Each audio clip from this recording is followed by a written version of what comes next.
اور سنیں حضور نے کیا فرمایا۔ نبی پاک صلی اللہ تعالی علیہ وسلم نے دعا دی، کہا اے اللہ اس آدمی کے چہرے کو چمکتا دمکتا رکھنا۔ کیا دعا ہے، اور دی اس محبوب نے ہے کہ جو جب دعا کرتے تھے تو اعلیٰ حضرت بریلوی فرماتے ہیں قبولیت نیچے آ جایا کرتی۔ حضور نے دعا دی، کہا اے اللہ اس آدمی کے چہرے کو چمکتا دمکتا رکھنا جو میری حدیثیں یاد کرتا ہے اور پھر آگے بیان کرتا ہے۔ اس کے چہرے کو چمکتا دمکتا رکھنا، یہ رسول پاک صلی اللہ تعالی علیہ وسلم نے دعا دی۔ میرے عزیز، امام بخاری رحمۃ اللہ علیہ کے ایک شاگرد تھے محمد بن عباس، وہ کہتے ہیں مجھے امام بخاری نا حدیثیں لکھوایا کرتے تھے اور میں حدیثیں لکھا کرتا تھا۔ جب آپ حدیث پاک پڑھتے ہیں یا حدیث پاک سنتے ہیں تو کئی دفعہ ایسے ہوتا ہے کہ آپ کوئی واقعہ اچھے طریقے سے پڑھ رہے ہیں، حضور کے دور کا صلی اللہ علیہ وسلم یا سن رہے ہیں، ایسے لگتا ہے کہ وہ منظر آنکھوں کے سامنے گھوم گیا ہے۔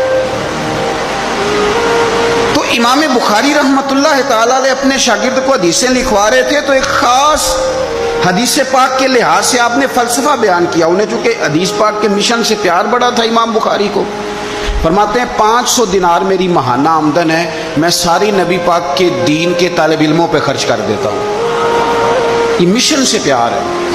تو امام بخاری رحمۃ اللہ تعالی علیہ کے شاگرد محمد بن عباس فرماتے ہیں میں حدیثیں لکھ رہا تھا تو انسان تھک جاتا ہے، کہتے میں لکھتے لکھتے لکھتے لکھتے امام صاحب چونکہ لکھواتے جا رہے تھے تو میں تھک گیا۔ تو امام بخاری رحمۃ اللہ تعالی علیہ نے جب محسوس کیا نا کہ میں کوئی سست ہو گیا ہوں، تھک گیا ہوں، تو فرمانے لگے مجھ سے کہ جو کھیل کود والے لوگ ہیں نا، شاگرد سے کہتے ہیں جو کھیل کود والے لوگ ہیں وہ کھیل کود میں خوش رہتے ہیں، جو تاجر ہیں وہ تجارت میں خوش رہتے ہیں، جو سیاحت کے شوقین ہیں وہ گھومنے پھرنے میں خوش رہتے ہیں۔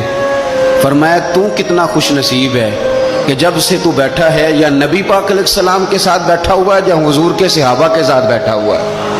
وہ یا نبی پاک کی حدیثیں لکھنا، حدیثیں جمع کرنا، حدیثیں بیان کرنا، حدیث کے ساتھ تعلق رکھنا، اس کا معنی یہ ہے کہ آپ نے نبی پاک کی صحبت اختیار کی ہوئی، آپ نے حضور کے صحابہ کی صحبت اختیار کی ہوئی۔ حدیث پاک کو یاد رکھیں، حدیثیں اپنے ذہن کے اندر بٹھائیں۔ ایک حدیث پاک میں نبی پاک صلی اللہ علیہ وسلم نے فرمایا جس نے 40 حدیثیں جمع کر کے میری امت تک پہنچائی، اللہ قیامت کے دن اسے علماء کے ساتھ کھڑا فرمائے۔ حدیثوں کو یاد رکھیں۔ میرا آپ کو مشورہ ہے کہ رات کو بیٹھ کے لکھیں آپ کو کتنی حدیثیں یاد ہیں، جو یاد ہیں وہ لکھیں، اور حضور صلی اللہ علیہ وسلم کی باتوں کا ذکر کریں۔ کسی شاعر نے ایک جملہ کہا تھا پر بڑے بہترین کہہ دیا، وہ کہنے لگا یا رسول اللہ صلی اللہ علیہ وسلم میری تو بات بن گئی ہے بس تیری بات کرتے کرتے۔